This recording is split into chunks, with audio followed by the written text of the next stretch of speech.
All right, we are live from Occupy City Hall in Rockford, Illinois. My name is Leslie Roth. I am a member of the May 30th Alliance. The May 30th Alliance is a direct action organization centered in Winnebago County, centered in Rockford, Illinois, dedicated to the struggle to end police terrorism, mass incarceration, and racial injustice. The May 30th Alliance came out to the City Hall in Rockford, Illinois, and began an occupation of it on October 3rd, 2020, after on October 2nd, 2020, Tyrus Jones, an unarmed black man, was shot while he was running away by police officer Dominic McNeese of the Rockford Police Department. Our occupation continued through the end of November, when Officer Dominic McNeese will be found to be justified in the attempted murder of Tyrus Jones in the streets of Rockford, Illinois. Our occupation will continue through January 5th, 2021, when Denzel Duvant, an unarmed black man, will be assaulted brutally and mercilessly while he was handcuffed by officers of the Rockford Police Department. And one of the officers that was involved in that assault of Denzel Duvant was Officer Dominic McNeese, who just months prior had attempted to murder an unarmed black man, Tyrus Jones, in the streets of Rockford, Illinois. There was no investigation into the merciless assault of Denzel Duvant, and there was no penalties or repercussions or reprimands for the officers involved in the merciless assault of Denzel Duvant. Our occupation continued through April 10th, 2021, when Faustin Guaitigo will be murdered inside of his home by Winnebago County Sheriff Deputy Joseph Brulard and a host of other officers that accompanied him in what seemed to be more of a hit than an attempted arrest. In our occupation will continue when no more than 24 hours later, Jose Gonzalez Jr. will be shot while running away by Officer Owen McGinnis of the Rockford Police Department. Our occupation will continue when on April 25th, 2021, after a high-speed pursuit took place on the streets of Rockford, Illinois, Raymond Jackson would lose his life from a man who was from a car accident after being hit by a man who was being pursued by the Rockford Police Department. Raymond Jackson would lose his life, and the children that were in the car with Raymond Jackson would be in critical condition. And again, this highlights something that has been a regular occurrence for the Rockford Police Department and for Winnebago County Sheriff deputies in the streets of Winnebago County and in the streets of Rockford, Illinois. Instead of using the millions of dollars that they have at their expenditure to catch people later in a safer manner, they decide to engage in high-speed pursuits and put everybody, pedestrians and motorists alike, in danger in hopes to fulfill some type of thrill or some type of need for speed. And so we highlight each one of those different instances of use of deadly force because I don't know how many people may understand this or not, but the high-speed pursuits taking place on the streets are a use of deadly force as well. And so we, again, lay out all 5 of those different examples of deadly force, and we say we advocate for justice for Tyrus Jones, justice for Denzel Duvant, justice for Jose Gonzalez Jr., justice for Faustin Guaitigo, and justice for Raymond Jackson. And we highlight each one of those cases because it may be somebody who can find empathy for Faustin Guaitigo, but they can't find empathy for Jose Gonzalez Jr., or they can find empathy for Jose Gonzalez Jr., but they can't find empathy for Tyrus Jones. And so it becomes our job at the point of empathy to extrapolate how each one of these cases are directly and indirectly connected to each other, and to explain to people how we cannot advocate for justice for one victim of state-sanctioned violence without advocating for justice for all victims of state-sanctioned violence. And so, again, we say justice for those victims of state-sanctioned violence that have come down in Rockford, Illinois in the past 10 months. In the past 10 months, we are now on month 10 of the occupation.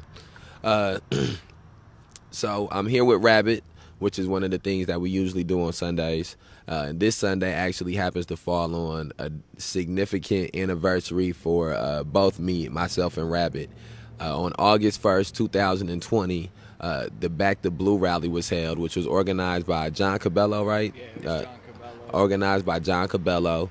This Back the Blue rally will actually, I'll pull up the exact graphic that it is for it, and I'll speak to that. But I remember, and I guess we can sort of start this off like this. We can both talk about the first time that we found out about the rally. I'm not sure if you remember that or not, but so the first time that I found out that it was going to be a Back the Blue rally, it was I believe this is my earliest memory of it. It's been a lot of things that's happened, but I believe me and Terry were sitting in my living room at my apartment at my place, and we were talking about the plans for the city market that was coming up in the following week, and and I believe maybe it was a Monday when I seen it too, either a Sunday or a Monday. It was early on in the week in which it was being held, and it was just a pretty boring graphic from what I remember, just sort of straight to the point with the lettering, Back to Blue rally, and where it was at is at the Justice Center and when it was at.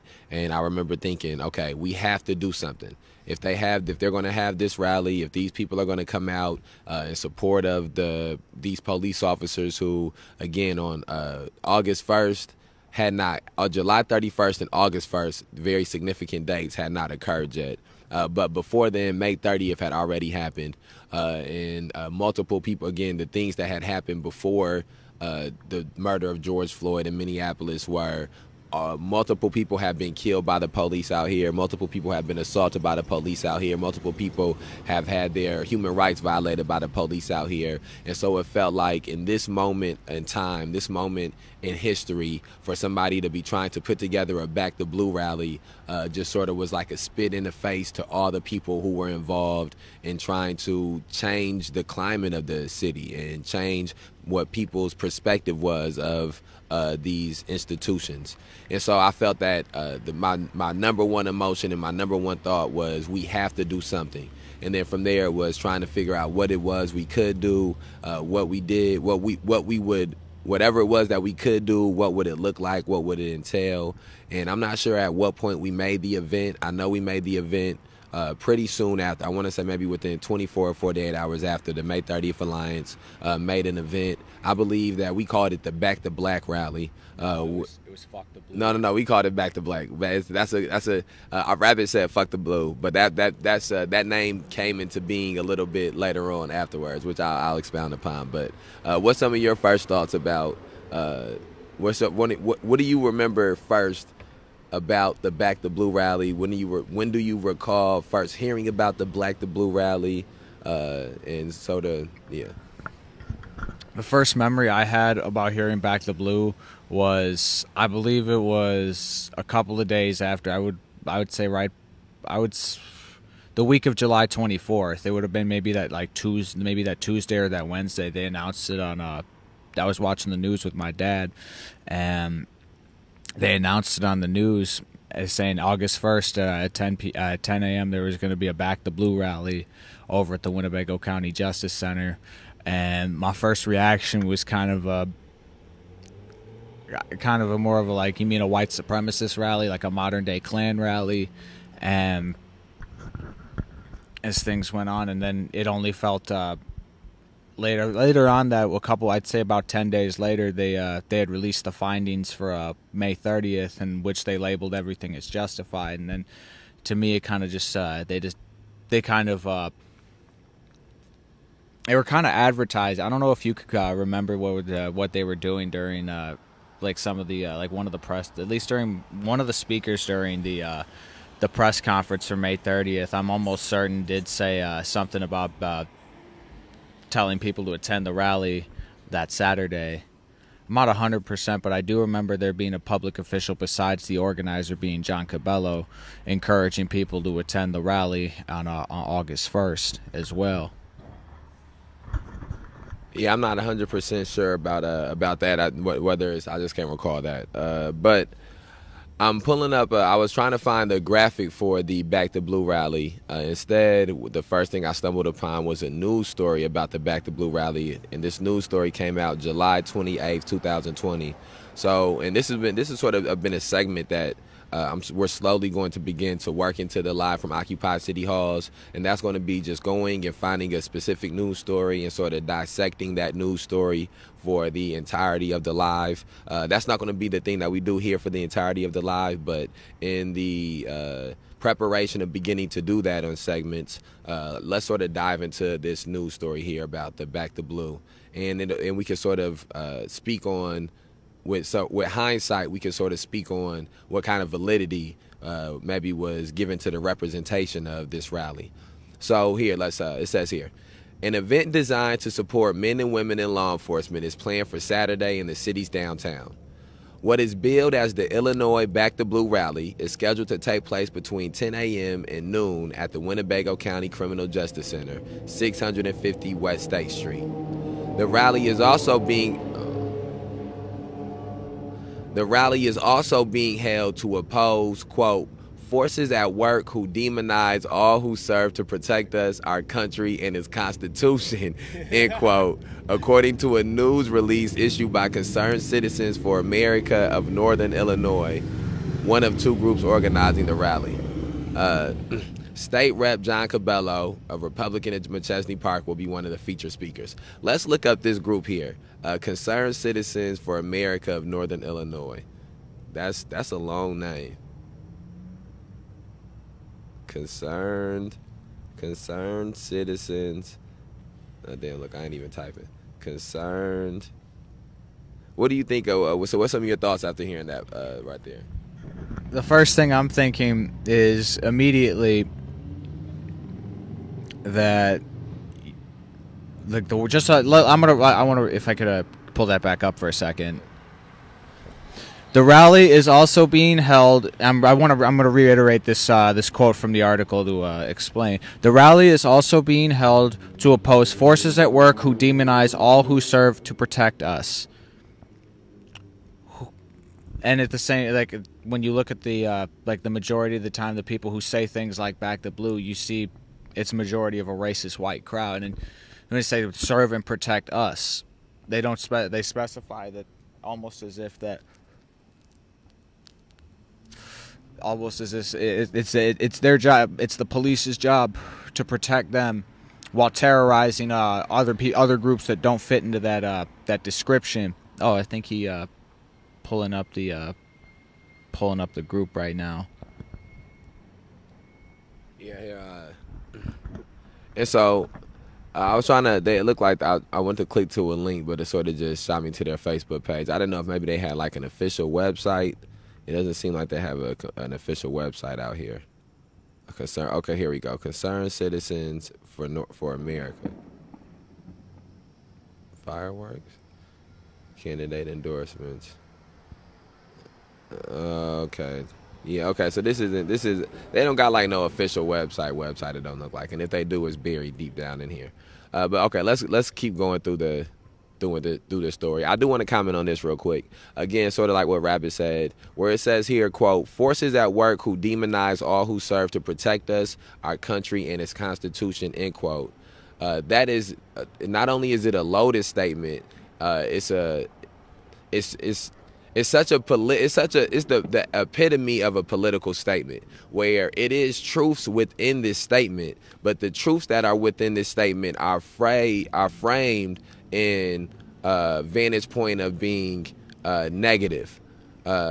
It's a point in time who people who it's been different points in times in which people who protect us, our country, and its Constitution have been people who protected slavery, have been people who protected Ku Klux Klansmen, people who protected segregationists. And so we have to always understand that historically in America, a lot of times the forces of power and the forces of violence have been on the wrong side of history. It has been the everyday people, it has been civilians who have been oppressed and exploited, who have been on the right side of history, who have had to oppose the people who were being quote unquote said to be protecting us or protecting the country or protecting the Constitution. Even if you go back to oh man, they can't. Damn, we should be looking. We gotta figure out a way to. We looking at the comments so hard. We looking at the comments so hard. But same thing. So that's one of the things I just wanted to point out. The same thing. Again, it was a point in time in which, when Britain had control of the colonies that would go on to become the United States of America, or go on to become the first states of America. you would be considered, if you were to rise up and be part of these militias, you would have been considered people who were opposing or demonizing the people that were protecting, or the royal crown, And so again, when some of these statements are released, we have to do a better job of understanding when it is a political statement and when it is a truth being manipulated, or things of that nature. And so, again, yes, it is. Demonizing, I don't think is the. Let's look up the definition for demonizing. We got a little bit of time to do this real quick, because I think this is, again, part of having a deeper conversation. Demonizing. Let's up the definition. Demonizing. Portray as wicked and threatening. He was demonized by the press.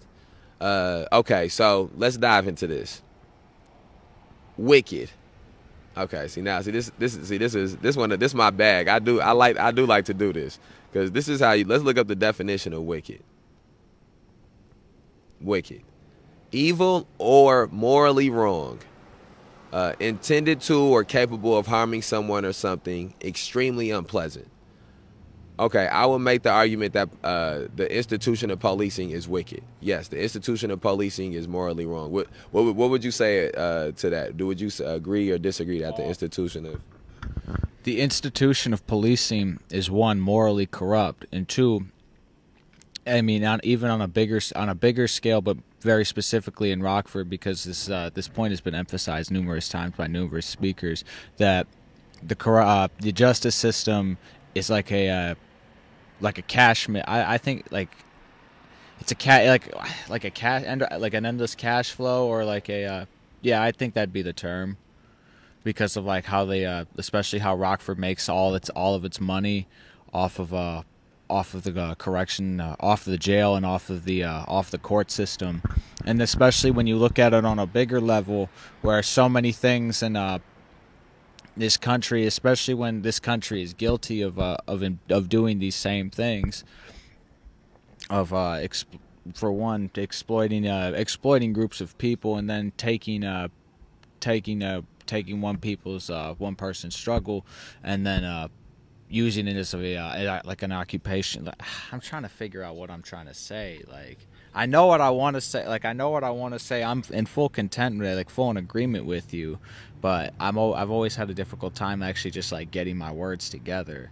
So I think what I wanted to say is that the idea of the justice system and law enforcement is, one, morally corrupt, because if you look at the history of it, of what it was what's originally based off of, and how it is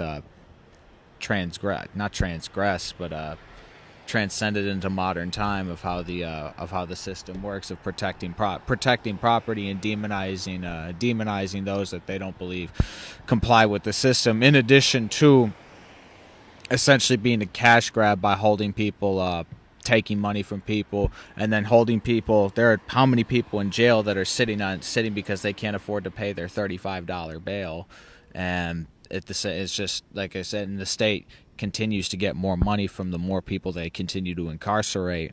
So it just to keep the cycle going, and it keeps their cycle going. So obviously, when you do that, they run out of people who may actually be guilty, so they have to start wrongfully accusing and wrongfully convicting people in order to keep this cycle going. Yeah, so I think that in general, we would agree that institutionally the system of policing is morally wrong. So part of the definition of wicked is evil or morally wrong. And so the institution of policing is something that I believe an argument could be made that is morally wrong. So then when we get back to the definition of demonize, to portray as wicked, to portray as morally wrong, is something that I agree with. I do agree that police officers are morally wrong. I do agree that the institution of policing is morally wrong. So I do agree that they should be demonized. They should be portrayed as wicked. And then when you get to this second part of the definition, and threatening, we live in a city in which since 1990, there's been 50 plus incidents of in custody deaths or officer involved shootings, and each time the officer who has been involved has been found to be justified. And so, yes, I would say that the policing institutions, the law enforcement institutions in this city are threatening. I have a child. I have friends with children. Oh, this is birds. I have friends with children. I think that you do any children, whether they be black, white, of any race, of any gender, of any belief, of any religion, you do them a disservice if you do not educate them on the truthful and the clear and present danger that policing present to everyone on a regular basis, that police officers present to everyone on a regular basis. There are plenty of people who have died without ever being committing any crime or have done anything illegal, and just being in the crosshairs of a high-speed pursuit, or just having a police officer who's having a bad day and knows they have impunity and takes that out on them in a violent fashion. And so when we get to the breaking down the actual definition and the actual statement, when they say here that there are people who want to demonize all who serve to protect us, what's that? What's that? God says I'm doing good. God says you're doing good. Okay. And God said to keep doing what you're doing. Okay. Thank you. Thank you. Thank you. You have a good day. And I'm a little freaked out about it right now. All right. You have a good day. He knew my whole fucking name. That's good. You don't even know my name. No, I don't. I don't. You have a good day though. We doing it live. We live. So God said, yeah. do what you're doing. Thank you. We appreciate And be that. who you are. Thank you. We appreciate that. Yes, you sir. do the I'm same going thing. to the jungle. All right. Yes, That's sir. good. That's good. Yes, I've been homeless for 23 years. Oh my goodness. Damn. That's crazy. And now I live at the Foss. Oh, that's good. That's good. That's good. We gonna get back to the live. We gonna back get. to the- You have a good day. Yeah. You have a good day. And he said, And God it's- said you have a good night. Thank you. Thank you. And so that is something that, so we're gonna keep it pushing through this. Okay, so State Rep John Cabello, Republican Chesapeake Park, we want to okay, quote, I firmly believe that the overwhelming majority is in favor of our men and women of law enforcement, end quote, Cabello said, and I want to voice my support for them. Cabello was a detective with the Rockford Police Department, but said he will be speaking as a lawmaker and not on behalf of the department. Quote, we're asking people to bring signs that show support for the police, he said. I do believe we will have a nice, large, peaceful crowd, and I look forward to it. Would you describe the crowd at the Back the Blue rally as peaceful, Rabbit? Okay, so we just talked about some of our first experiences hearing about the Back the Blue rally and when it was going to take place. Let's talk about your first experience getting to the Back the Blue rally, being at the Back the Blue rally last year. Well, the first thing I wanted to say is just in the pub when I pulled up into the parking like the parking lot that I had parked in, I saw numerous pickup trucks with American flags, and for me, whenever I see one of those things, I immediately know that this is not exactly going to be a safe environment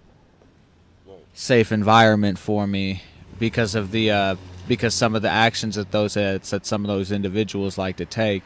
And then immediately as I walked through the crowd, I was walking down West State Street.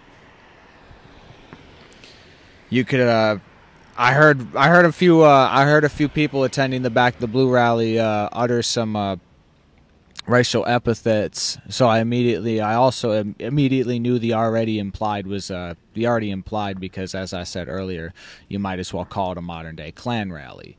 And I was hearing individuals using racial epithets, and I just immediately knew this, like, all right, this is already a relatively hostile crowd. We're just going to have to keep it moving before one of them decides that maybe they want to put their hands on somebody around us, whether it be like another counter protester on their way to the our event, or possibly me as well. Yeah, and so I think that when I think about my first experiences at the Back the Blue rally. I had been arrested the previous day on July 31st at the City Market protest. And so after being arrested at the City Market protest on Friday evening, I didn't get out of jail. I got arrested maybe 6 o'clock, maybe 6 o'clock. 7 o'clock. It was 7. Okay, my fault. I got a bad time. It's 7 o'clock. Rabbit saying 7 o'clock. So I got arrested at 7 o'clock on Friday on July 31st. And on Friday, July 31st. It's crazy out here tonight. I got arrested at 7 o'clock on Friday, July 31st. And I sat in jail until 8 o'clock, August 1st, I believe was around the time that I first got out.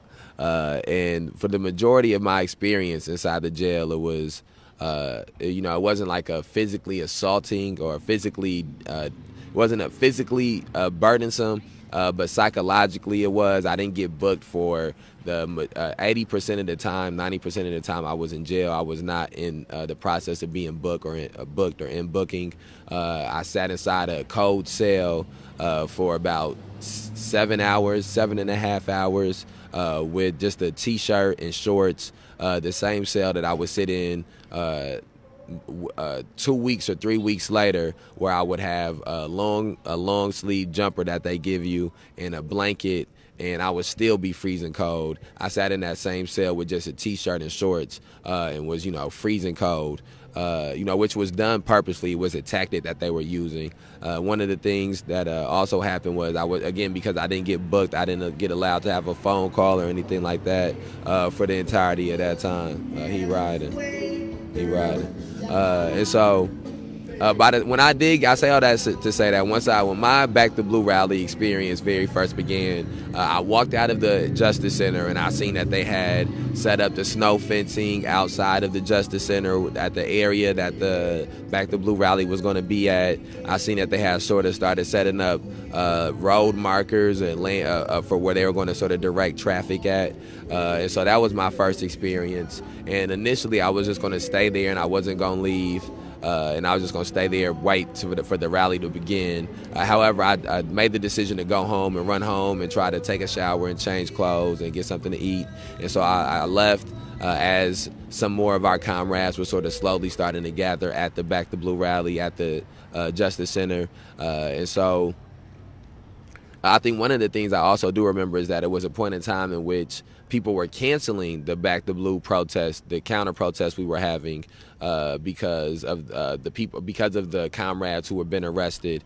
And then once they found out that we were going to be getting out, they decided to continue to push forward with the protest. I also remember one of the things we were thinking about was we weren't sure how many bodies we were going to actually have at this Back the Blue rally, because of the fact that it was far removed from May 30th. On May 30th, we had upwards to 1,000 people that were on the streets of Rockford, Illinois, after George Floyd was murdered. All these people were out to voice their frustrations and to show their solidarity when it comes to these issues. But what happened on May 30th was that the police incited a riot. They assaulted people, falsely arrested people, violated hundreds of people's human rights, and that implemented this type of intimidation factor into people that made it so that when the die-in campaign began, maybe a week after May 30th, the numbers that were once upwards of 1,000 had became upwards of 200. And then from there, the numbers dwindled down as the summer continued along. And by the time July 31st came and the next set of arrests since May 30th happened, we probably only had about, were you there Friday, July 31st? You there? May I?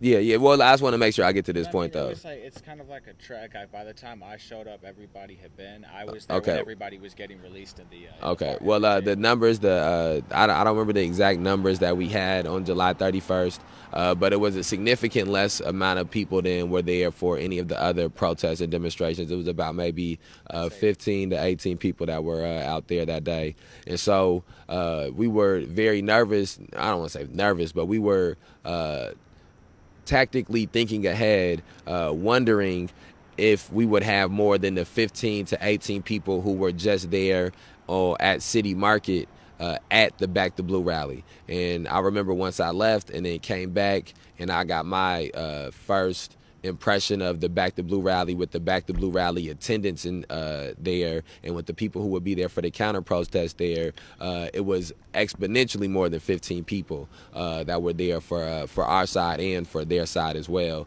It was you could see, once I pulled up, you could see people pouring in for the Back the Blue people. You could see that as more counter protesting people that were more aligned with us were beginning to come.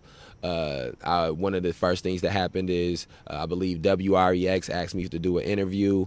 In the midst of doing the interview, a man who we would have multiple interactions with later on in the future came up holding a sign of white Jesus, talking about Jesus loves you, Jesus loves our police, why do you hate the police?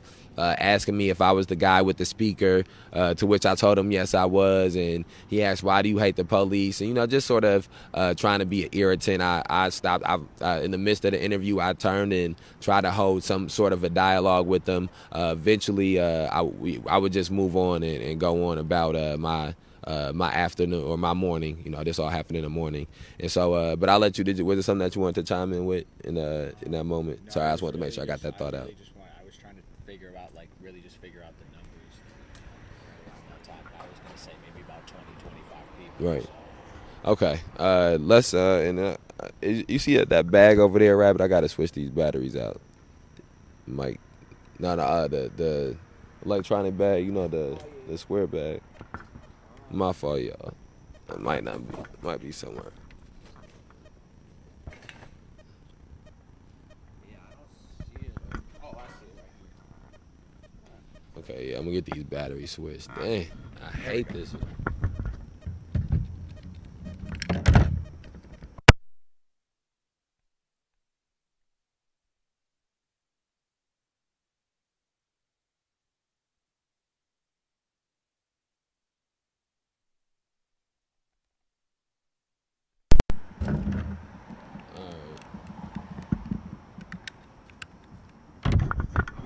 Okay.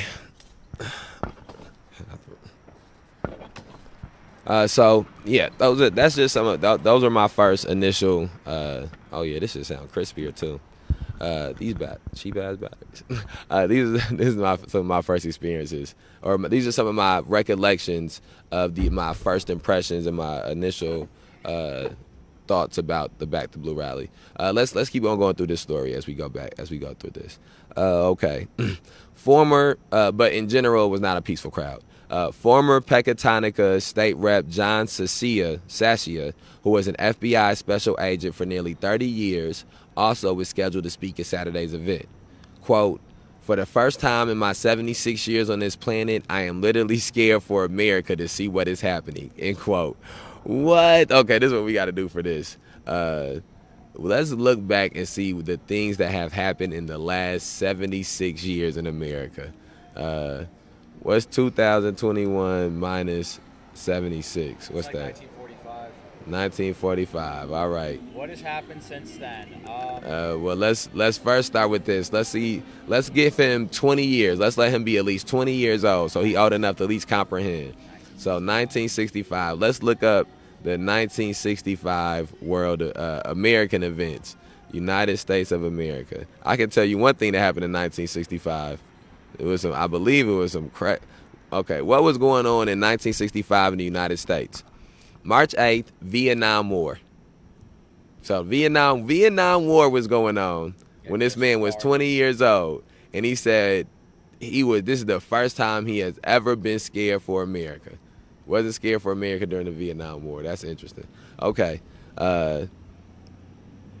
United States Marines. Okay. March 7th and 9th in Selma, Alabama, President Johnson sends a bill to Congress that forms the basis for the voting rights at 1965. 1965, yeah, I believe that is. Yeah, that's Selma. What is it? Okay, let's go through this.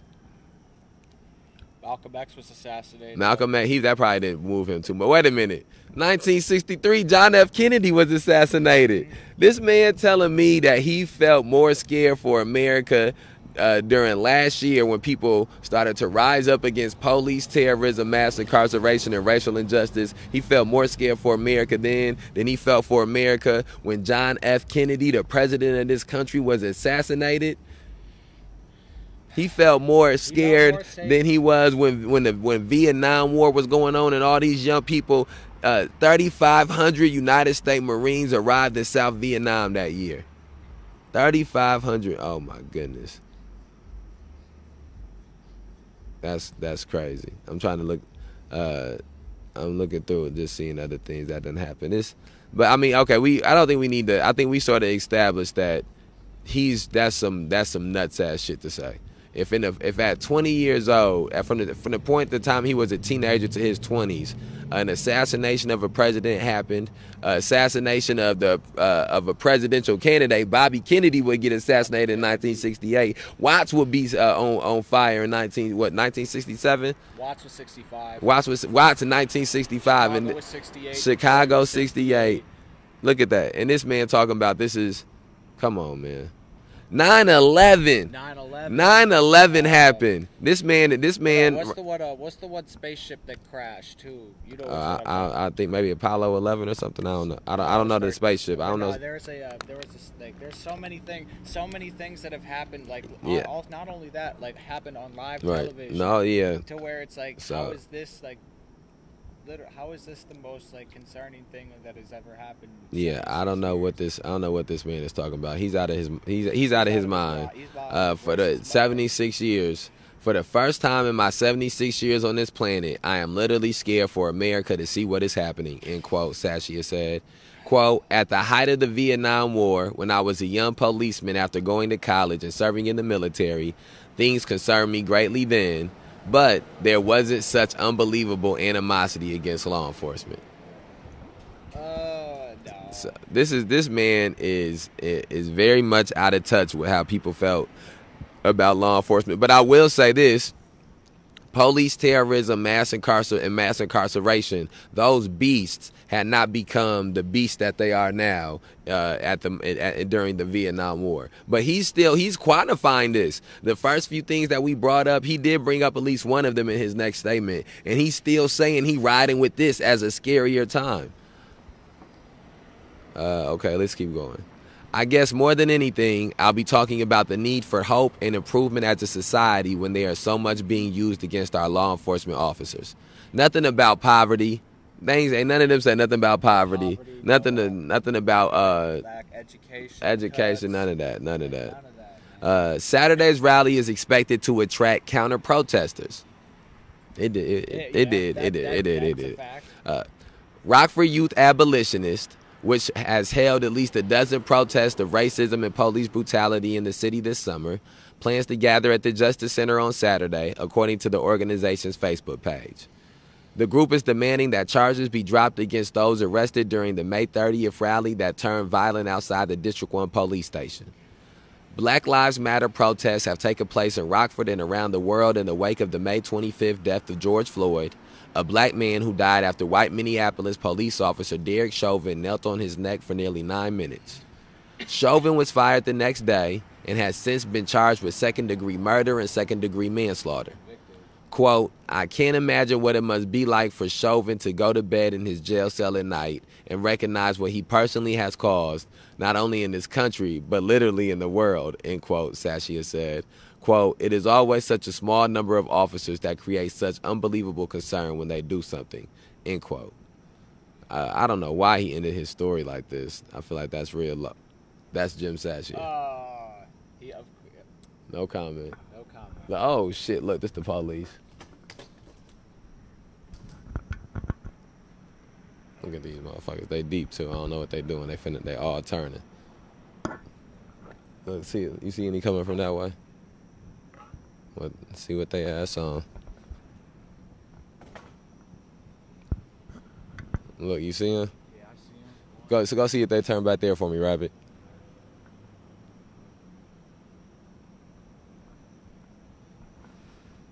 Can you see if they turn back there? You see if they...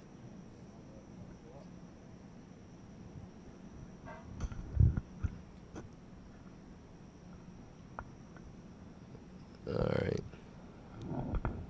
These motherfuckers moved through here deep. They said they was in a formation like they was doing something. Do you see him back there at all? Alright. keep my head on this. You gotta keep your head on the swivel for these motherfuckers out here. You don't never know what they be cooking up their sleeve. Okay, so again, we live from Occupy City Hall, speaking about the Back the Blue rally that took place. The Back the Blue. What you say? Huh? Oh, okay. All right, so we speaking about the Back the Blue rally. We just finished reading through a news story ran by the Rockford Register-Star, in which they spoke about the Back the Blue rally coming up. We both just talked about the first times we heard about the Back the Blue rally. We both also just talked about our first moments being at the Back the Blue rally on August 1st. Let's talk about one of the things you just brought up was that it was, it to be called the Fuck the Blue rally. So now initially we called it the Back the Black rally. That was one of the things that the news story sort of got convoluted, and this is something that happened regularly last year. I exited or had a separation from Rockford Youth Abolitionists, the organization, and me and some other comrades began the May 30th Alliance organization, which was more centered at the time specifically towards addressing the issues of getting some type of justice for the victims of the police terrorism attack of May 30th outside of District 1. I should say that as we have continued on with the struggle for justice as we did continue on with the struggle for justice for the victims of May 30th, it extrapolated out to victims of all police terrorism, mass incarceration, and racial injustice. And I think that's something that was organic. It was something that was that has been good for the struggle and for the organization. But at the time of at the time of August 1st, the Back the Blue rally, the main thing we were putting our emphasis on was trying to get justice for May 30th and really trying to raise awareness for May 30th. That has been a commonality of the May 30th Alliance, is that from the beginning, one of the first issues we found when trying to advocate for justice for May 30th is that people didn't know what had happened on May 30th. And so our job began to be to first inform people of May 30th before we could even try to find routes to getting justice for May 30th. And I say all those things to try to bring it, just to set the table for August 1st. And so when we named the rally, initially we named it the Back the Black rally. It was sort of to be like a play on the words of Back the Blue. I thought it was sort of catchy at the time. We made an event for it on the May 30th page. Again, I had a separation from the Rockford Youth Abolitionists. Rockford Youth Abolitionists, I believe, may have also made an event on their page or may have shared our event. But I just wanted to sort of point that nuance out. But one of the things that happened is once we first got there and the police came and had their first interactions with us, one of our first interactions with the police after the back and forth with the guy interrupting us during the news story, a police officer came up to us and said, gave us a paper, and they had the designated protest zone. This would be the first time we had, one of the first experiences that we had with this designated protest zone bullshit. But in the designated protest zone area, first he had where they would be at, and it said Back the Blue rally, and that was the main area that they were going to be at. And then in the next spot, it said Back the Black, and it had the area where we were supposed to be at. And he handed it to me, and he said, "Here, this is where Back the Blue is, and this is where you're at with Back the Black." And it's a white cop.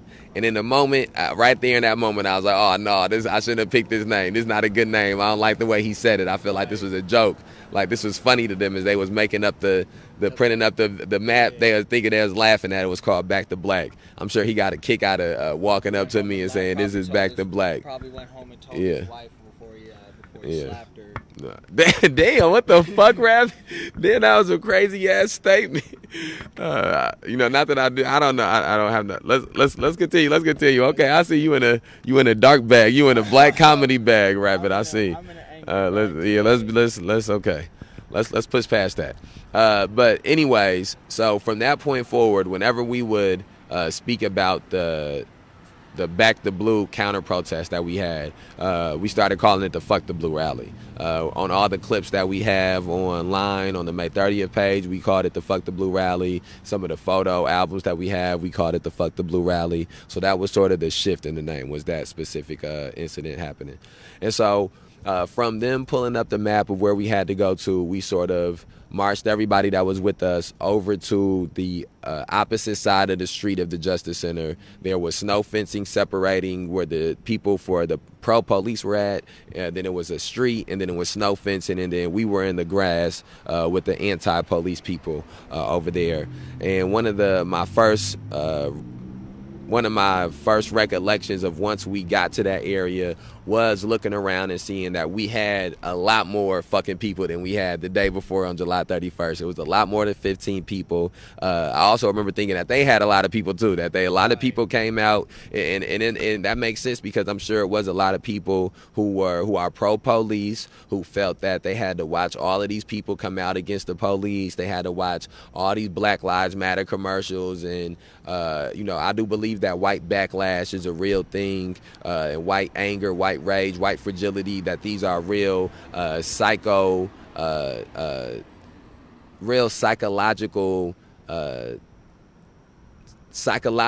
these are real psychological burdens that are on certain people. And so I believe that for a lot of people this was their political action. I believe people came out from Rockton and Rochelle and DeKalb and all of these different places. I do not believe for a second that was all people from Rockford or all people from Winnebago County.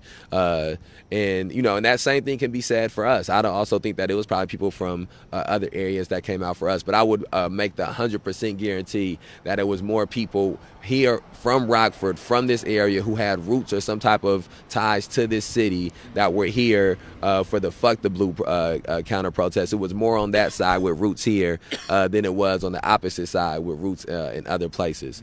And so I remember just thinking that it was a nice amount of people out there all together. I think that they probably had like 150. The police people, I would say probably had 150 too. Oh no, it was way more. Okay, I was gonna say okay. So the pro police, let's say the pro police people had 250 people. I know you don't want to. Okay. I'm gonna wrap this little part up, and then I'll pass to Rabbit. Rabbit can talk about how he remembers the numbers. I'm gonna say that they had about like 250 people there. But I will say that the people were pouring in regularly, and you have to also remember they had a lot of police officers there. I do remember as we were marching to the street to get to the area we were going to be at, passing a police officer a guy who just became a police officer recently. It's a black guy.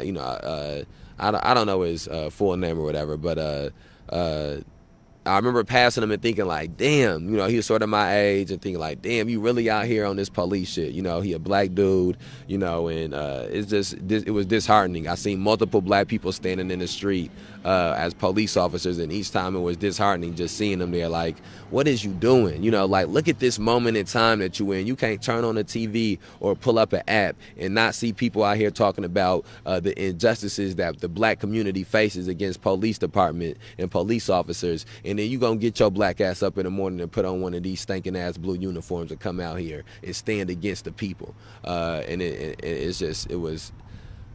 that's a thought memory that I had. But anyways, as we got to our area, I remember thinking that they had a shitload of people, but I was happy that we had people too. I would say we had maybe like 150 people or so with us. Different people had megaphones, different people had signs, everybody had energy. People was yelling, and they was over there trying to pray and do pledge allegiance and all types of shit, and nobody was letting them do that shit peacefully. And then you could see certain ones of them starting to come over and go feed back and back and forth with some of the people that were with us against the police, which is what a bunch of them really came out for anyways. And so those are some of my next thoughts after getting there and arriving once we sort of got to the area which we were in. What's some of your next thoughts or next memories? Well, I would take it back a little bit to, because you were talking earlier about how people were saying it was canceled after the arrest the night before. And one thing I do remember is like during as we were waiting for people to hopefully be released, there was like essentially two groups going back and forth, like one group saying no, we got to cancel, and then one group saying no, like we got to do this if they don't release them. So it was definitely one of those kind of one of those. But once they decided that certain people were going to be released, but certain people were going to be held for the weekend, they decided it was like we got to do this, or we have to do it. But my first event, like when I remember the numbers, was by the time I showed up, it was about 10:30 or so. I would say there was definitely about 300 people.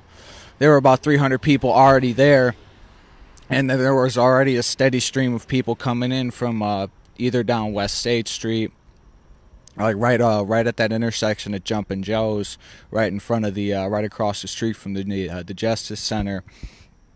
But that was definitely very concerning. I'm sorry, I'm kind of cold right now, so I'm just I'm yeah. Hold up, I'll be right back. I knew I should have brought the. Yeah, you can't take no chances with this weather. Can't take no chances with this weather. This has been the least warm summer I've ever experienced. But it is what it is. It is what it is. It's better than it was 4 or 5 months ago. Okay. Anyways, let's sort of continue with the Back to Blue, with some of my Back to Blue thoughts. So Rabbit's saying that he thinks it was like 350 people that was there on the pro police side, and I'm sure he's right. I had a crazy 48-hour swing there, so I'm sure that some of my recollections of the specifics of these incidents may be a little foggy. So, but there was a lot of pro-police people there. I remember one of the other things too is that there were only a handful of black people. I remember maybe one black woman who was very animated black woman. Cheeks, I don't know if it was Cheeks or Dinez or there was a lot of different. I remember also too, it was a lot of different news outlets there. A lot of different photographers and videographers were out there. That was what's up. That was one of the things that came along with some of the events of last year, was a much heavier media presence. There were videographers and photographers I had never seen before. Some that I would then go on to see multiple times during the city market campaign that would come on. Here, go ahead and go pick up where you was at. Oh yeah, I'm sorry. Where I was at like the crowd size, right?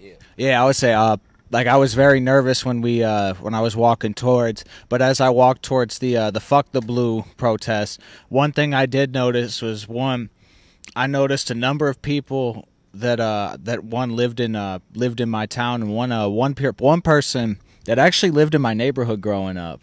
So that was definitely a little bit of a relief when like we both kind of like looked at each other, like acknowledged who we were, and then we knew that we just had to remain we had to pretend like we didn't know each other.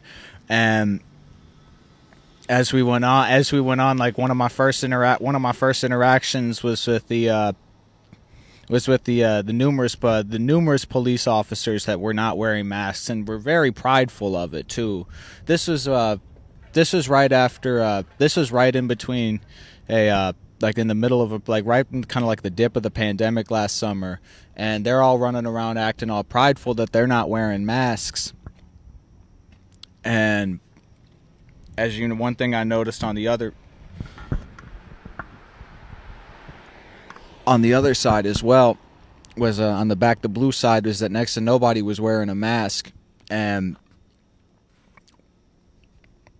by this time that we had police officers heckling us, we had Back the Blue protesters going back and forth, like Leslie said, trying to heckle us.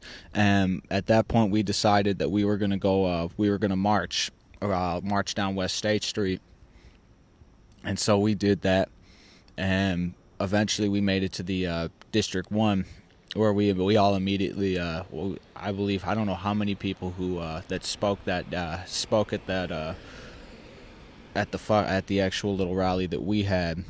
I'd just say maybe like 2 or 3, and then by this time it's about 12 o'clock or so, and we're starting to make our way back. Everybody's starting to leave from the Back the Blue. By this time, there's maybe about a dozen or so people who, much like many of the other people, were there just to provoke an incident. So we're marching back. By this time, someone who became very prominent later on, his name by the name of Stephen Edenburn, was heckling numerous people And like most of us tried to ignore it. We're trying to ignore it and just try to keep it pushing. I'm not sure where we were planning to go later. We were planning to continue the march, but I'm not sure where we were planning to go. Yeah, let's say I'm talking about how we marched back to we marched District 1. We had, I don't know, it was about 3 or 4 people spoke. Well, let me. I don't know where you. I went from like talking about like, some of the first interactions. I remember like the numerous police officers wearing masks. Yeah. How nobody who was on the back, the blue side, was wearing a mask, and how we eventually got up and we marched towards District 1. Well, I'll fill in some of the thought process of the movement from being directly at the Justice Center to marching to District 1. And so I'm not sure how many people who are watching know the layout of the city or the layout of the area, but I'll try to sort of illustrate as best as possible. So once we got to, and it probably was at least 35 to 45 minutes into the actual rally that they were having. I believe the rally started at 10. Yeah, the rally started at 10. So then around maybe I would say 10:35, 10:45, we moved from being directly across the street of the Justice Center and sort of trying to disrupt the rally that they were having. We moved from there to march to District 1. And the primary reason that we organizationally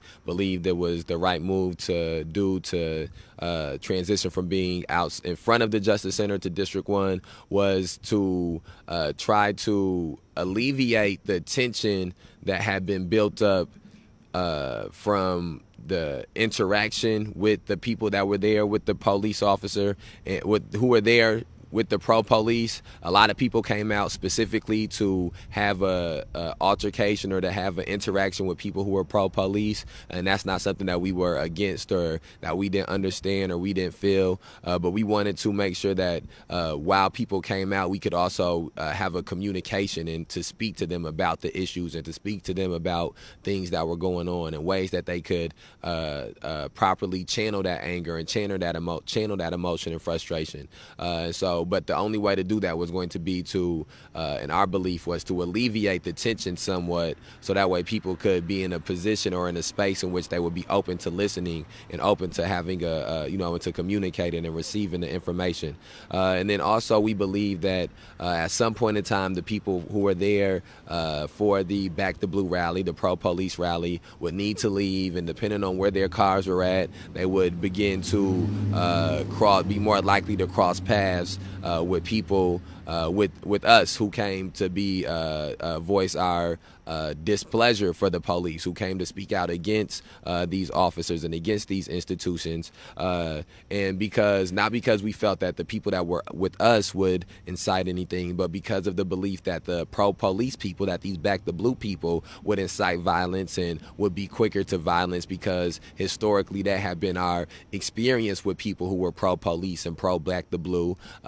We wanted to diffuse and not even give a chance for them to incite that. And so another thing that we felt could be another reason that we felt it was a plus to move from being directly across from them at the Justice Center to being at District 1 was to diffuse that and diffuse the possibility of that happening. Another reason, because it was multiple reasons, multiple layers to all of these things. Another reason was because of the significance that District 1 had. District 1 is where the police terrorism attack of May 30th took place. It would have been the first time that we would have been back there to District 1 since it had happened. And so it was significance to going to that area and to going to that place. And then also we felt that there were news cameras there were news people there, and that would force them to have to choose between following us to District 1 and what may happen in District 1 or staying there at the Justice Center and filming what was going on at the Justice Center. and we felt that a lot of the people who were there at the Justice Center were there for attention. The majority of the reason that they put together the Back the Blue rally was for attention, and if we could take away some of that attention from them, then that would be a plus as well. So those were all layers to the reasonings in which we moved from being directly across from people at the Justice Center to being at District 1. So we marched to District 1, and as we marched to District 1, all of those reasons that we had manifested themselves. Some of the news cameras had to split and had to follow us as we went up there. Eventually, we would stay up there, and people would speak. I gave a speech and told people about the city market protests we were having. I believe a lot of the reason that the city market campaign built up some of the steam it would have in the following weeks would be because of people coming out at Back the Blue and the things that they seen happen in Back the Blue and how that incited them to wanting to get more involved and being in the streets. And so I believe that was a plus that we got from being at District 1 and from speaking. Also, the police department, police officers, you could see them trying to react to us going to District 1 with that not being something that they seen that they thought was going to happen, at least not in the manner at the time in which it did. And then once I got finished speaking, we sort of opened the floor for other people to speak. I don't believe anybody else got up and did any speaking. I thought I remembered like 2 or 3 other people speaking. I don't know. Maybe other people did. I don't know. It's fuzzy. But again, from that point, one of the things we waited for at District 1 was we had people who were stationed still near the Justice Center, and they were stationed there so that way they could tell us when everybody who was there for the Back the Blue rally had left and the coast was clear, and then our plan was to march back and then march back to where we were at and then get our people, get out of there and try to get home safely. I thought we were supposed to march again. I thought we were supposed to continue marching. No. That's maybe somebody else was, but the May 30th Alliance, that was not the May 30th Alliance plan. The May 30th Alliance plan was to, once everybody had left and that was there for the Back the Blue rally, to get people back to the Justice Center, get people in their cars and get people home, especially once the events of July 31st had manifested and unfolded. But I don't know if other people had different plans or different thoughts or anything like that. But so we waited until we had the go-ahead.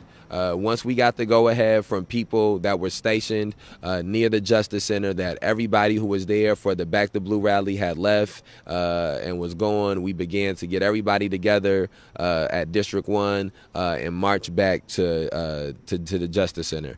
Now, in the process of us marching back to the Justice Center, one of the things that happened is we noticed as we were marching up that everybody who was there for the Back the Blue rally actually was not going, that it was still some stragglers left behind, and the people who were stragglers who were left behind were people who had some very contentious interactions with members of the May 30th, with protesters who were there earlier. Here, do you have someone?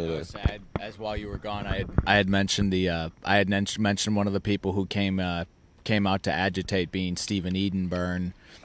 Because he was specifically like he being the most prominent person who was leading the way. He was leading the way for those people who were looking for the attention, looking to cause some sort of disruption to everyone's days. So that's about pretty much all that. Yeah, Stephen Edenburn was definitely one of the people who was at the leaders of that pack.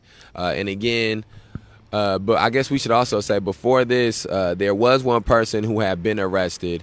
One person who had went on the opposite side. So we were on one side of the street in a yard, in the grass area, and then it was snow fencing, and then it was a street, and then it was snow fencing, and then it was the Justice Center. And there was one person, I'm not going to say anybody's names, but there was one person who was actually anti-police who went into the pro-police area filming. They ended up having an altercation with the pro-police people, a back and forth, which led to their eventual arrest, which was a bullshit arrest, an unjustified arrest. They would later go on to have their charges dropped. I think actually the first person of all the protesters who were arrested in 2020 who would have their charges dismissed.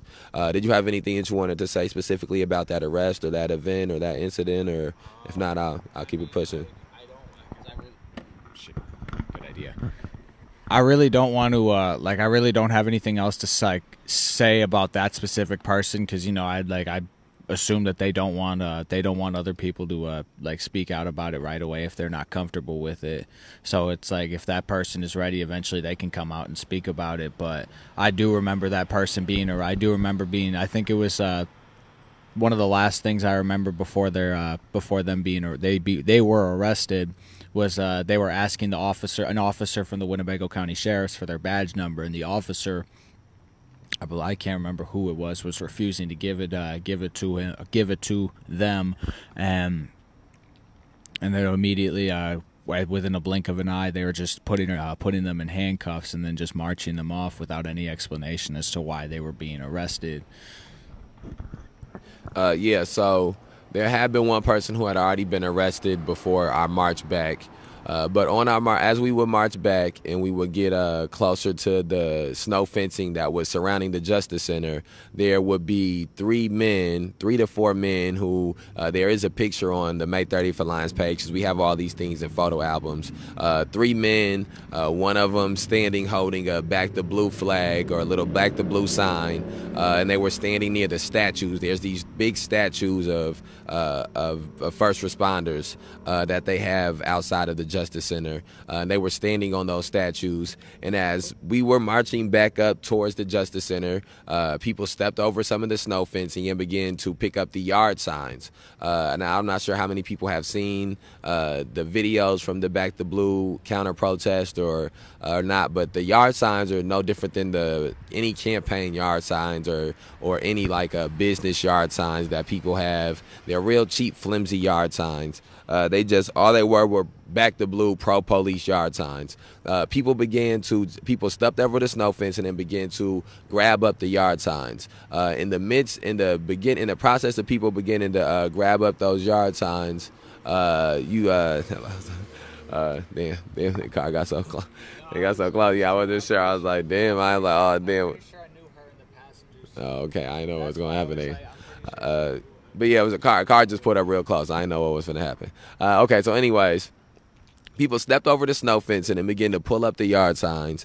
And as people began to pull up the yard signs, Stephen Edenburn and the other 2 men that he were with rushed towards these people they ran towards them like you would have thought that the yard signs was their babies, and these people was coming and kidnapping and swooping up their babies. And they ran toward the signs, began to have verbal altercations with people over the yard signs. Stephen Edenburn gets this close into one man's face, yelling back and forth with him. One of the police officers come and separate them, and they're all there on Stephen Edenburn's side. You can see them, their back is to Stephen, and they're facing towards the protesters and trying to push them back. And again, Stephen Edenburn is the one who incited this whole thing, with him running towards people as they were going to yard signs that did not even belong to him.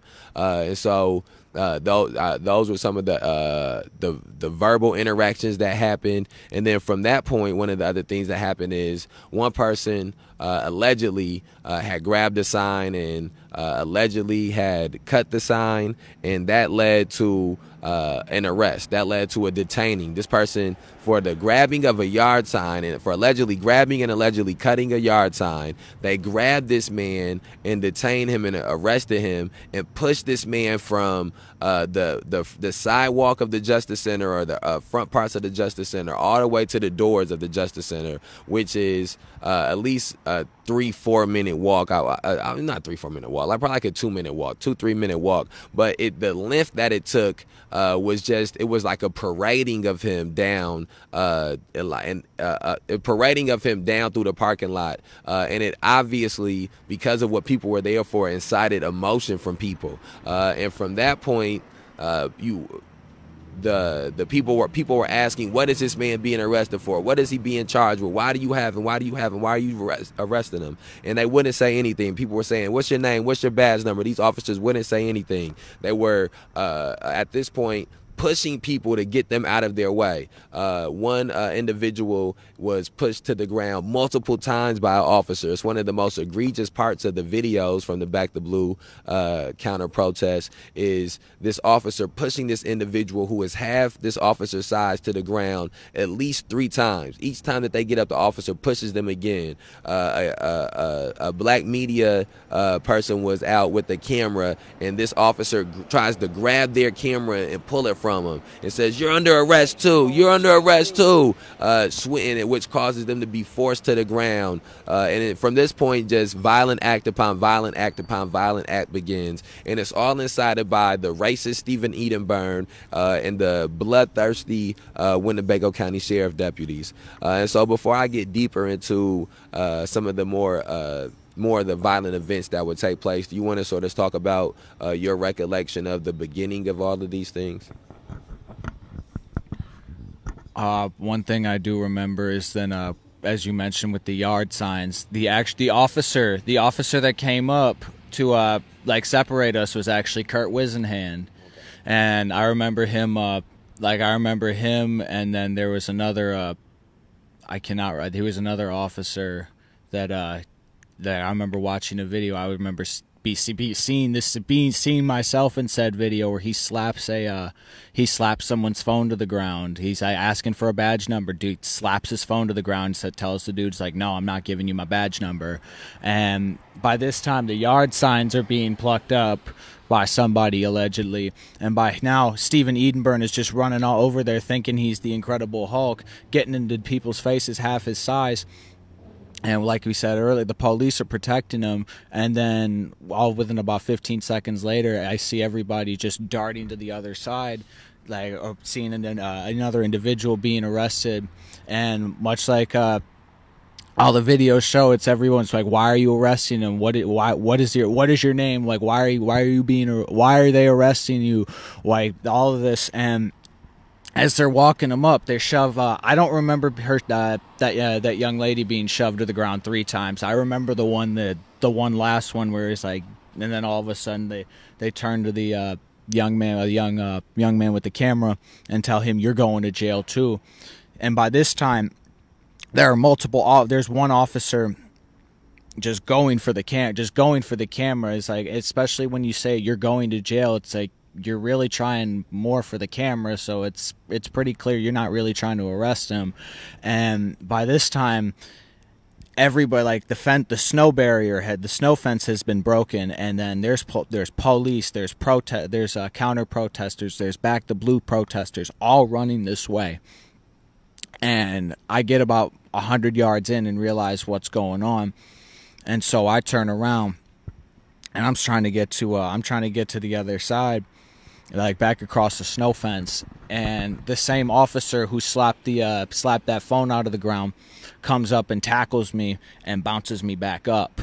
And then only for another a very notable Winnebago County Sheriff's officer who we've had numerous interactions with, comes up and throws me back on the ground, puts his hand on my neck, puts his knee in my back for about 2 minutes or so, talking about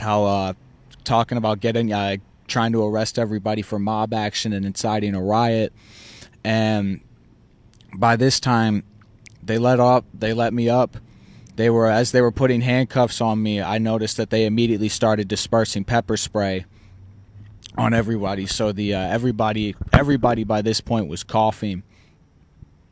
And as they put the second pair of handcuffs, they had put a pair of flexi cuffs on me. And a member of the independent media, I can't remember who he is off the top of my head, he comes up to me and he asks me for my name. And by this point, they immediately walk it up and they start walking me towards the garage. After they taken my mask off in the same fashion of trying to parade me, and they open the bus, and they open the garage door. They put me on the jail bus, and then they bring the jail bus out and they put another person on there, and then they drove it back around, and then they rolled it back into the garage, and they kept it out for about 15 minutes or so, and they paraded this bus around like they were they were planning to fill that bus within a 10-minute time span.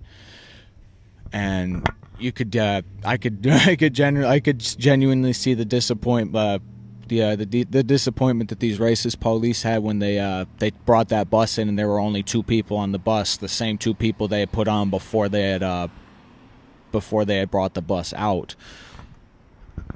Yeah, I would not get arrested on August 1st, so I would have a longer experience out on the ground when all of these things were taking place, and so I'll sort of pick up in that same time span of area that Rabbit was just speaking on.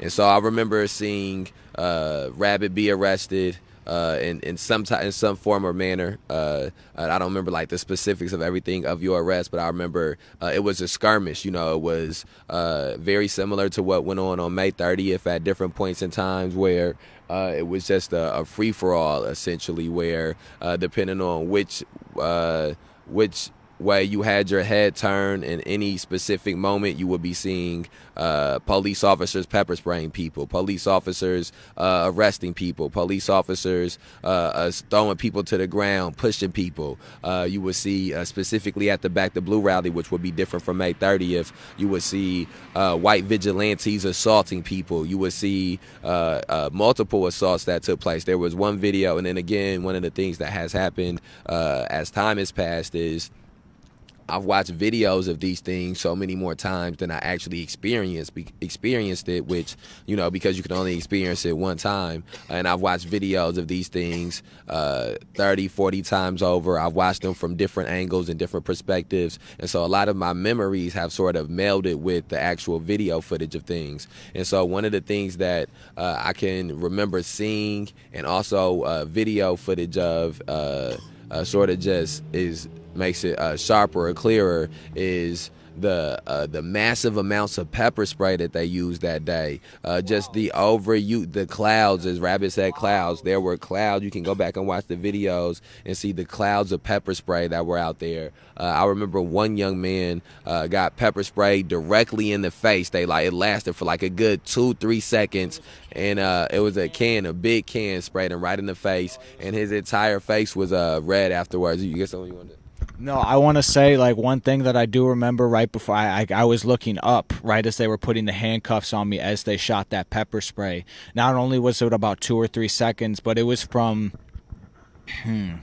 I would say, how far would you put that chair behind us from us? I would say maybe 5-6 feet. But they shot this. It was like about 2-3 seconds, and they shot it like a cannon. And there was another comrade that day that had a shield who he put up his shield, and he deflected a good amount of it, but it was numerous people got pepper sprayed directly in the face. Numerous people. It took.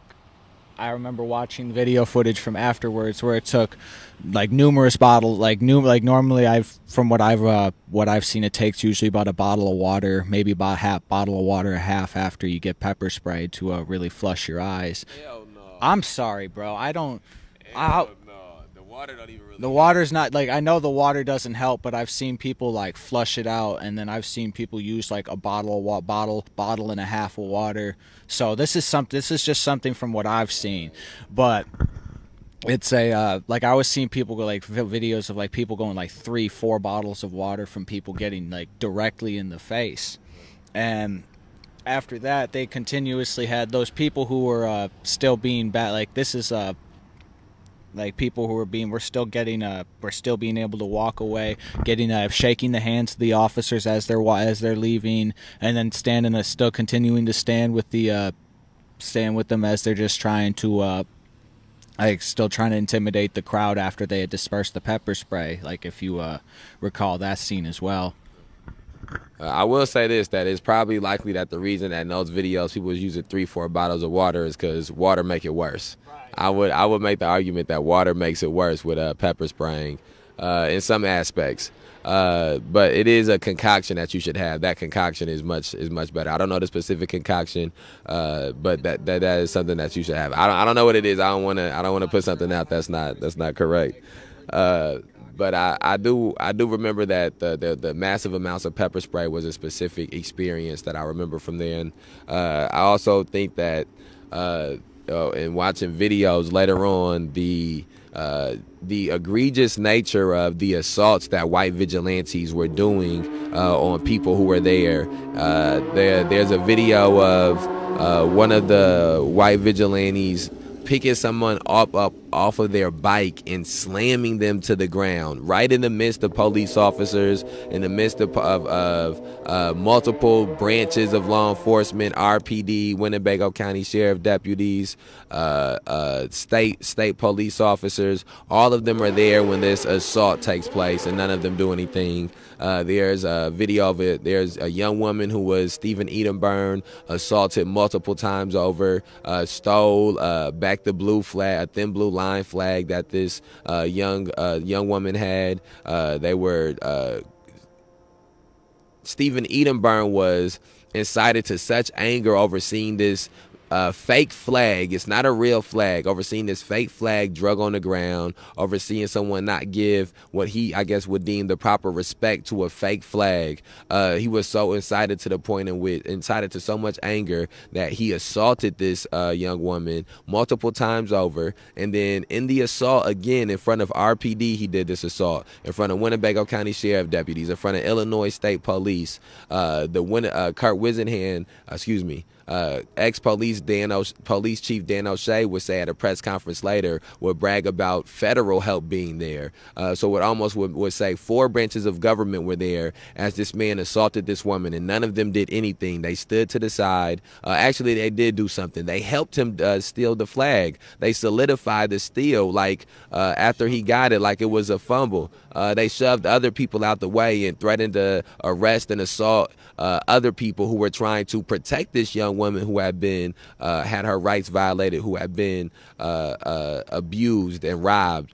And again, they did it all under the pretext that anybody who was there in support of them could do no wrong or could not be in the wrong, no matter how egregious the actions that they were taking would appear to be. And again, I think that what should be remembered is that the impunity in which these things happen. All of these things are filmed and on a video, and it was clear that it was film crews there, filmographers there, people photographing there, and still they were not worried about the actions that they were taking. And so that says a lot about the culture of impunity that exists in these institutions here. One of the other things I remember is a video of somebody filming someone being arrested, having their phone knocked out their hand by the same guy who slammed somebody off of a bike. Then when a guy tackles somebody who is not a cop. A white vigilante tackles somebody. He then guards the person he tackles for the police officers to arrest him. Somebody films him doing this and says to him, "Are you a cop? Are you a cop?" This guy then assaults that man who's filming him, knocking his phone to the ground. And then the police come and he says, "This man just assaulted me." And the police arrest the man who was assaulted, not the white vigilante. So this white vigilante assisted in two arrests. And again, the people who will be assaulted and arrested will be charged with frivolous crimes. What's up? Charged with frivolous crimes. And so that's some of my thoughts of that.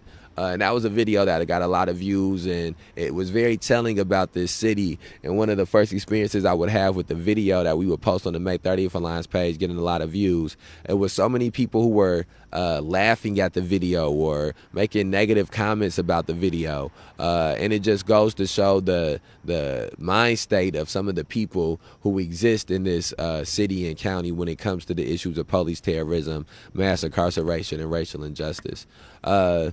And then I do want to add some more things about my experience there at the Back to Blue on the ground while some of these things were happening. But first, you want to tell us about some of your experiences inside the jail once you went in jail on that day? I'm going to just go grab this laptop. The first thing I want to say was the first thing was first. After these officers had tackled me to the ground, I was bleeding from 4 different areas of my arm, and by the time they brought me in and actually took off the handcuffs. They finally they sent me to medical, and for bleeding in 4 areas, I got one very small Band-Aid. I got one very small Band-Aid to for all of it, and they then proceeded to take me back to the body scan, to where I was having a very difficult time understanding the directions due to my dyslexia.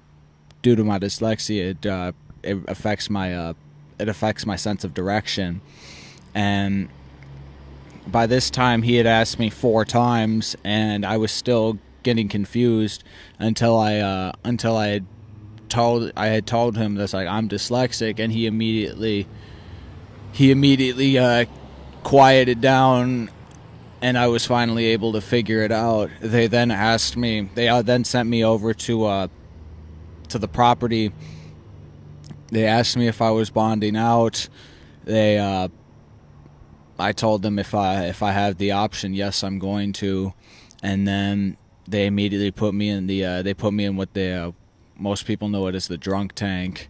And I sat in there. I was thinking, once I got in the drunk tank, I was like, all right, this is I was about to say wrong. I sat in there for about 1.5 minutes, 2 minutes, and then they opened the door up on the other side, and I was thinking to myself, like, oh shit, here comes round 2.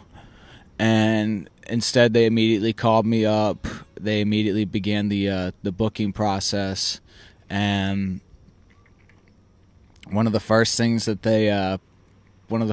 they did was they immediately started questioning every one of my tattoos, and they began taking photos of them, taking my thumbprint, asking me all these different questions, and they immediately give me I finally get a mug. They tell me to take my mugshot. And at this point, they finally tell me I can call somebody, and so I try to get a hold of my family to no avail.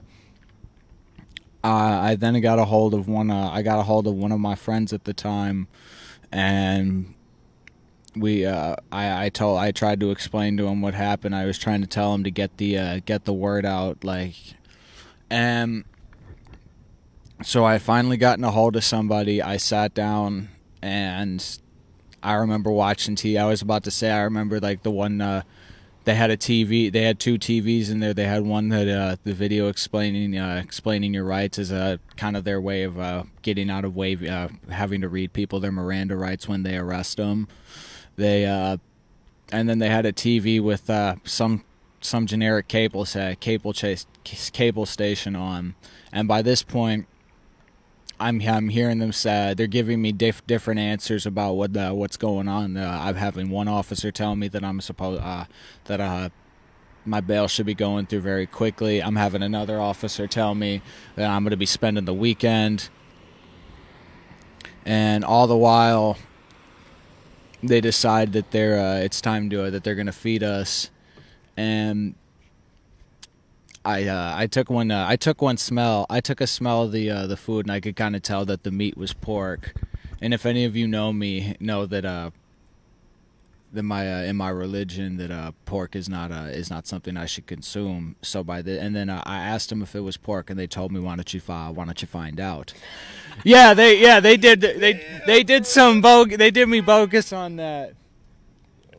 They definitely told me to eat. They used some expletives to explain it, but they told me to find out, and I didn't find out. So, and by this time they told me I was going out. They were letting me go, and so they took me back to property. They gave me everything. They gave me everything back, and then, as they were giving me everything back, they gave me the paper. But the one thing they didn't do is they didn't give me my phone back, as in the fashion that they had for several months, and continuing on even now, that whenever they arrest somebody at a protest, that they have to seize their phones and as a way to prevent communication, and not only that, just to disrupt their just to disrupt lives in general. Because unfortunately, with how dependent we are on technology, taking or losing a cell phone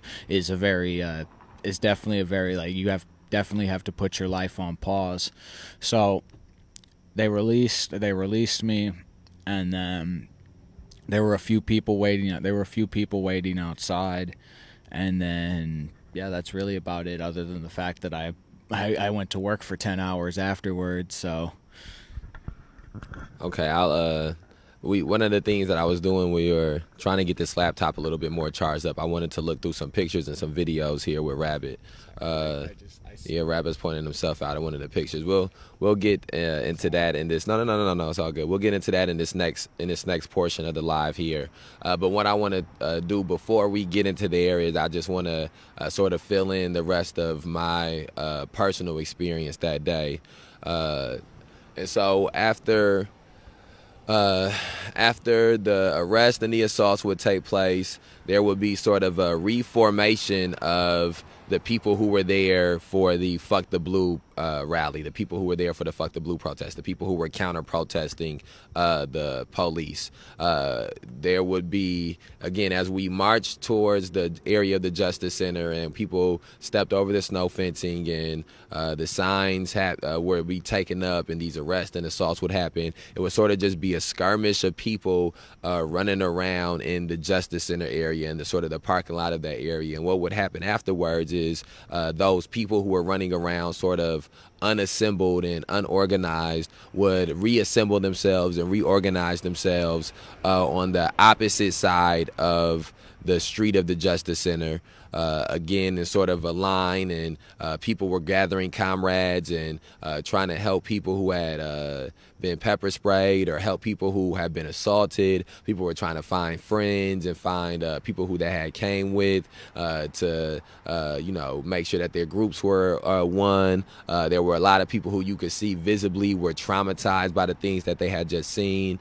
If it hadn't been for my experience on May 30th and then my experience on July 31st, I would have also sort of been taken aback and sort of traumatized more visibly, I guess, in the moment of what I was seeing. But because of being able to draw on those experiences that had happened in the past, I was more in a proactive state, trying to get certain people out of the area, trying to get anybody who had already been pepper sprayed and who was already sort of injured. I was trying to just get out of the area because they were sort of down. It was nothing they were going to be able to do to help and contribute in the moment. I think one of the other things that we were very aware of is that they were more the law enforcement was more prepared to enact violence at the Back the Blue rally than they had been at the beginning of May 30th. On May 30th, there was sort of a figuring out as they went along and trying to figure out, trying to get more officers there on the scene and sort of what seemed to be a playing it by an ear situation, as opposed to this Back the Blue rally where it seemed they had, if this happens, A, B, C, D all in place. There's one video where you see like a car pull up and like just a host, it's not a car, it's like some type of armored vehicle pulls up and a host of officers just hop out. All these guys in green just sort of hop out and form this, do a quick line, and even the manner in which that they were going through and arresting people, you could tell that they had a much different game plan at the Back the Blue rally. This was something that you wanted to chime in? Like after the officer from the sheriff's department left, the notable one had gotten up and had left. That two of those officers who were dressed up in the SWAT gear that had jumped out of the armored vehicle were the ones who came over and assisted in my arrest and as well. So I did want to add that as well. And so once people reassembled on the opposite side of the street, my main thought at that point was trying to get us out before these officers, because as we reassembled, the officers also were assembling. They were forming a line. It was clear in the line that they were forming what was going to be their next option. They were going to push forward and start assaulting people, and less about arrest in these moments, and it's more about them getting their rocks off through using violence and through being able to punch people and kick people and pepper spray people, and they worry about the arrest later. You know, they don't want to have to deal with the paperwork of the arrest. They rather just beat your ass and get their thrills off of that. And so you could see that that's something that they were lining up for. You could see the look in some of these people's eyes when these things are happening. Like, you can look in these officers' eyes and see, again, when we get back to that word demonizing. Is that what the word he used? When you get back to the word demonizing, I've seen the look of wickedness in these officers' eyes that they have right before they pepper spray an unarmed citizen. I've seen the look of wickedness and that's in these officers' eyes right before they punch an unarmed woman. I've seen the look of wickedness that's in these officers' eyes right before they falsely arrest somebody for something, and doing all these things simply because they have the power to do it, simply because they have the impunity to do it.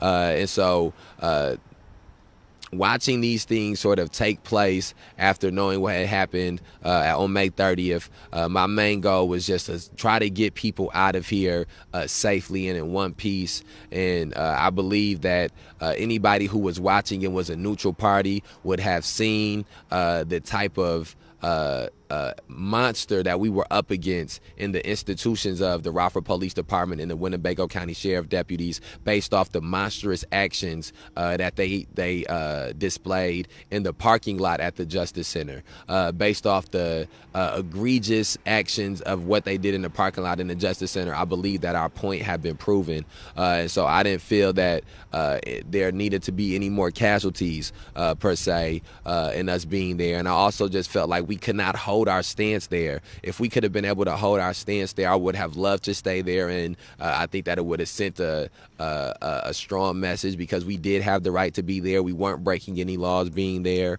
We were in a public area, in a public space, and the only reason that they didn't want us there was because of the things that we were speaking about in that public space, because of what we represented in that public space. However, again, we just simply didn't have the numbers for it. And so one of the things I remember that happened next, after the line of arrests and assaults and people and the lines of in each set of groups reassembled, was trying to get people to get the fuck out of there, and trying to tell people, look, we you know, let's try to go, and we're very strong on not policing people's actions. That's something that I try to my best to not get into. I know that especially with some of the media attention that I've received, some of the social media attention that I've received, and notoriety that I've received through this last 12 to 13 or 14 months, a lot of times I can say something and it can be taken the wrong way, or I can have an action that can be taken the wrong way, and people can see it or view it or deem it as me trying to control a situation, or me trying to assert myself authoritatively in a situation. And so I try my best to never tell people to leave when something is going on, or tell people to stay, or tell people to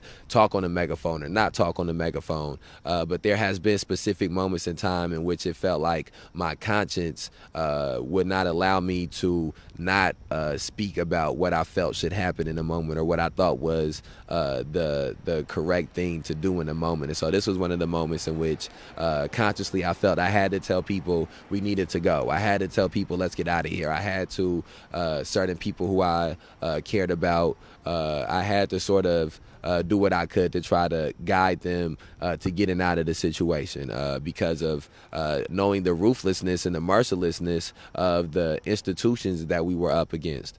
And so I remember and then from that point, people would begin to leave, and people would begin to disassemble and to get home, and to try to head home, or not go home, just get the hell out of there. But as we were doing that, I remember Barcelona had the megaphone, and Barcelona was giving the orders to disperse. And there was much different than May 30th, where they didn't give an order of dispersal until hours later, after they had for hours beat and assaulted people. That I would say that the Back to Blue rally was one of the few times in which Even though I do not believe that they had the legitimate right to have us be dispersed, it's one of the few times that they've almost gotten the proper manners in which the order of dispersal should have gone. Again, they did it after they had already arrested people, so it's bullshit. They charged people with criminal trespass on public property and then gave an order to dispersal, so it's bullshit. But it was very different than even just 24 hours earlier when they arrested us on a crosswalk and they gave no order of dispersal at all, and then would lie later on at the press conference and say that they gave one. And so those are some of my last memories from the end of the Back to Blue rally. And eventually, again, everybody would leave and get out of there. We would I would go to my house. A group of us that would be part of the organization, the May 30th Alliance, would meet at my house. We would sort of have a meeting and gathering of the minds and game planning what to do going ahead. I would do a live where I spoke about the things that happened. I remember this was at a point in time in which they had taken my phone the day before, so I had to use a different phone that Terry had just went out and got to do the live. It wasn't really the best video quality on the phone, I think, or maybe he had a different phone that did have a nice video quality. I don't know. I can't remember. I just remember that I didn't have my phone doing the live. I was using a different phone. And I remember talking to people, trying to figure out who all got arrested. I remember when we realized you got arrested, or when I found out you got arrested. I remember the process of trying to get people out of jail, figuring out who was out, who wasn't out of jail. And I remember just thinking it was just one of the, even looking back now, maybe the craziest 48-hour span of my life is the events of July 31st and then the events that would take place on August 1st. And they will be very formative events. My life is in a space in which it is right now very much because of the events of July 31st and August 1st. And then before we start going through these pictures and saying a few things about these pictures, is there anything you want to sort of add about just raw memories of raw recollections of August 1st? I mean, like, I don't have any real any other recollections of events, obviously, besides some of these will probably come back to me once we start going through the photos. But one thing I did want to say was after that was definitely sort of a definitive moment in my life too, was once I got tackled to the ground, I had realized that it was just numerous things were gonna be different for me for the rest of my life. But I knew from that point forward it was only gonna make me a stronger person. It was gonna only help me gain experience and wisdom through some of these experiences that we all go through.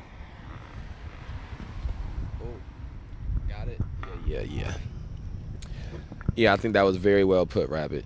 Okay, so let's look at this first picture. So we're at the R-Star Photo Gallery, and I guess this can be one of the things that we can do too as a segment, and start looking through pictures of certain things and seeing what thoughts come. But we're at the R-Star Photo Gallery, and this first picture is of just a big skirmish that's taking place outside of outside of the Justice Center, and it's somebody that's on the ground. This person has just been pushed on the ground, I believe. There's someone else onto the left side that's in the process of being slammed to the ground. Rabbit has already been detained in this. Are you handcuffed as well? I'm not being detained. I'm being, at that point, that's... Here, hold on. At this point, I'm not... Sorry. No, you go. You just... At this point, I'm not being detained. Right now I'm being chased by 2 Rockford police officers. At this point, I'm looking back and I'm realizing that I'm trying to figure out whether they're going to go forward, or they're going for me. Okay. So that's what Rabbit's talking about. That's Rabbit's vantage point in this picture. I'm looking to see if I see myself anywhere in this picture. I don't know if that was in support or if that was a detractor that just rode by going, oh. I'm not really sure what that was. Rabbit says he thinks it was detract. If so, fuck them. Okay, I don't see myself in this picture. But again, that's just sort of what. Stephen Edenburn's in this picture, and he's beginning his assault. And again, officers are all around, all in the area. All these officers in the area as he's beginning his assault. So that's what that's in that picture. Let's see here. This next picture is just the people holding signs and standing on the opposite side of the pro-police. Is it anything specifically that this picture brings to mind that you want to add? One of the this is actually one of my this scene right here was actually one of my first interactions with Dominic McNeese. Was he was one of the officers. He wasn't sitting across the street, but he was sitting in like the middle of the street. But he was one of the officers. I remember being there. There were a few other officers that have been mentioned, but have been mentioned by the May 30th Alliance that I remember being present in this photo as well. Okay, and then I don't really have I don't have any more specific things about this picture here to add, but we'll move on to the next picture. Let's see. This next picture is just of a police officer standing in the street across the side of the people who are protesting. Somebody's holding an RPD equals KKK banner, which has been a prominent slogan that's been used in the movement in police terrorism, mass incarceration, and racial injustice. I don't really have nothing to add for this. Do you have anything? I ain't got nothing. Okay, so then this next picture is of Kathy Hansen, president of the Friends of Rockford Police, K9, and Linda Diedrich, the group secretary, posing for a photograph with the man who would not give his name. He wouldn't give his name. He's got on a hat and sunglasses. And, yeah, these women saying that one's holding an American flag, one's holding the Back the Blue flag, or a thin blue line flag. Nothing really to add about that, just except disgust. And fuck the police. This is a picture of someone being assaulted in the midst of an arrest happening. Again, this just sort of exemplifies the violent nature of these officers. This picture is just, and again, when you realize that this force is being used on him for no reason other than he's present in a place. That's it, and why he's present in that place. One of the things you also see in this is some media in the background. Looks like 13 here, and then it's also a few other officers who you can see multiple of them in like violent, and you can see in their body movements that they're in the act of reaching for weapons or reaching for cuffs or something of that nature. Is there anything you want to add about this picture here? Nothing on this one. Nothing on this one, Rabbit. Okay, this is of someone being arrested by a Winnebago County Sheriff deputy. They were being arrested for just filming the Back the Blue people. We sort of talked about this incident a little bit earlier. Anything you got to add on that, Rabbit? Okay, so then we got some pictures of some racist white men holding flags, more racist white men holding flags. Okay, this is a picture of my verbal back and forth with a man who, I'm not sure what his name is. Do they got his name? Kevin Rylot. That's his name. He done been involved. He do a lot of this detractor shit. Kevin Rylot was out with a God Bless Our Police sign. I love that standing right next to him, somebody got to defund the police, fuck RPD sign. Then he just was going back and forth saying just ignorant ass shit. Do you got anything you want to add on this one? Then you got somebody with a God Bless America sign. We gonna wrap this up, man. I don't think it's really nothing much for Steven eating burn. All right, it's not that. Yeah. I don't think this picture. We sort of hit everything. I think we did a good job of going back in. But I think this is something that we'll do regularly, or not regularly, but something we should do another time with other people who are also there at Back the Blue. I wish we could have had Kay here to add some of his experiences at Back the Blue, but we could try to shoot for that another time. Is it any last things you want to say about Back the Blue, or your thoughts afterwards, or anything like that? How about you give an update on your charges? My charges were dropped in my charges were dropped in early March, and I would say, yeah, it's really my charges were completely dismissed by the state before I even they had been consistently delaying would have been my fourth court appearance, and eventually I just got a call. I got a text message from, from the person who was representing me saying that they just dismissed my case. So there's really no update on that. Okay, so Rabbits had his charges dismissed. I'm not sure what the standing is for everyone who was arrested on August 1st, but I'll try to, next time we have a remembrance of August 1st of the Back the Blue rally or the Fuck the Blue rally, I'll try to make sure I know what those, what the standing is on those. But for now, we're going to end this. We're going to just go ahead and wrap this live up. Again, if you're watching this, go ahead and share this. Like us on Facebook. Subscribe to us on YouTube. Follow us on Instagram. And we want to end this by saying justice for Mikey Guzman, justice for Eddie Patterson, justice for Lil Mike Sago, justice for Joseph McCormick, justice for Faustin Guaitigo, justice for Shannon Graves, justice for Suzette Babler, justice for Jasper Banks, justice for Philip Johnson, justice for Mark Barmore, justice for Jovan Fresco, justice for Demetrius Bennett, justice for Geno Washington, justice for Kerry Blake, and justice for Logan Bell. We outside.